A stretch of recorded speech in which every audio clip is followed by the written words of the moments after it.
Mga Pinoy celebrity na umalis sa showbiz para mamuhay ng mapayapa sa ibang bansa. Bangs Garcia. Si Bangs Garcia ay kasalukuyang naninirahan sa London kasama ang kanyang asawang si Lloydie Birchmore, at dalawang anak, sina Amelia at Isabella. Umalis siya sa showbiz matapos siyang magpakasal kay Lloydie. Pinili ng mag-asawa na manirahan sa ibang bansa.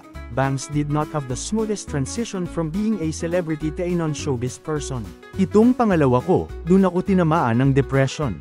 Tapos nag-pandemic pa. Na-realize ko, sabi ko, hindi ako pwedeng maging housewife talaga, she said, describing herself as a workaholic. Michelle Madrigal.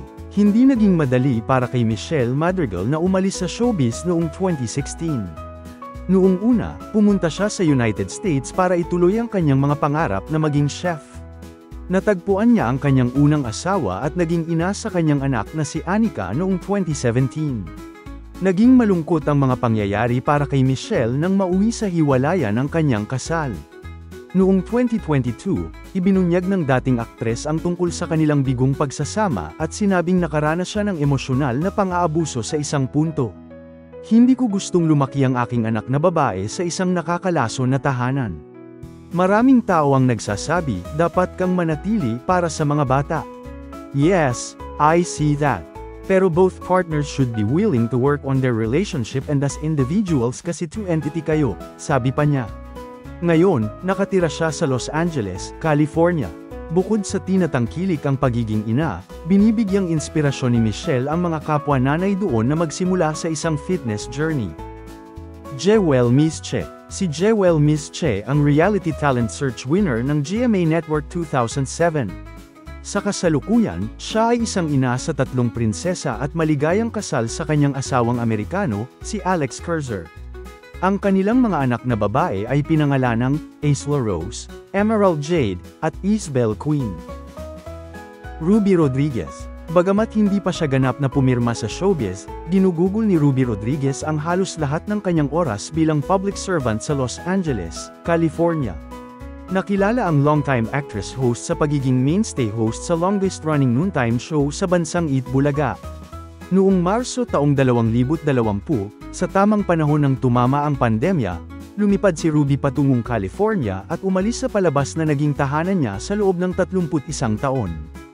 Ang kanyang pag-alis sa palabas ay medyo kontrobersyal, dahil inaangkin niya na siya ay na-drop mula sa programa, sa kabila ng nag-a-apply lamang para sa leave. Ang makakasagot lang kung tinanggal ako o hindi ay sila. That's why I always say, please ask them. Hindi ko alam kung paano nila sasagutin kung sasabihin nila, ito ba ay umalis? Hindi ko alam kung ano ang desisyon nila, but it's management's decision, and we always respect that, she told Pep.ph in an interview last May 2021.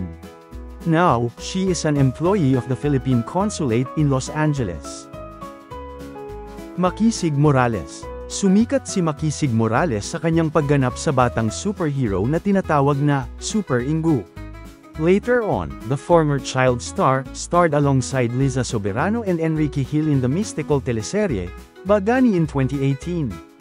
Sa panahong ito, hinahasa rin ni Makisig ang kanyang singing career. Di nagtagal pagkatapos ng Bagani, pinakasalan ni Makisig ang Filipino-Australian beauty queen na si Nicole Hoson, nagkaroon sila ng intimate beach wedding sa Australia. Kasalukuyang tinatamasa ng mag-asawa ang mapayapang buhay sa Australia. Tumigil na si Makisig sa pagtanggap ng acting projects, pero active pa rin siya pagdating sa singing career. Siya ay patuloy na isang mang-aawit sa Australia sa kasalukuyan. Bella Padilla. Si Bella Padilla na lumipat sa London. Isa sa kanyang mga dahilan ay ang mas malapit sa kanyang pamilya na karamihan ay naninirahan sa United Kingdom. Paminsan-minsan, ang award-winning na aktres ay nagbabahagi ng mga sulyap sa kanyang buhay sa London. Ang paglipat niya sa London ay hindi nangangahulugan na nagsasara na siya ng pinto sa showbiz. She's very much open to coming home to the Philippines if projects come for her. Pero habang vacant siya sa trabaho, nagpasya rin si Bella na mag-aral muli. LJ Reyes. Si LJ Reyes na pumasok sa showbiz noong 2004, ay mabilis na umalis sa entertainment industry matapos maranasan ang magulo at masakit na paghiwalay sa dating partner na si Paulo Contis noong 2021. Kasama ang kanyang mga anak, Lumipad si LJ patungong New York kung saan nakilala niya ang asawa na niyang si Philip Evangelista. Diana Zabiri. Si Diana ay nakatira ngayon sa Adelaide, Australia kasama ang kanyang asawang Aussie, si Andy Smith.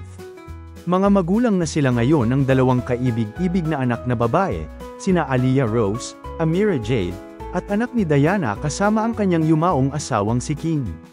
Ikinasal ang mag-asawa noong Mayo taong 2015 sa Quezon City. Sa paglipat sa Australia, inilipat ni Diana ang kanyang focus, mula sa pagiging artista tungo sa pagiging ina sa kanyang mga anak.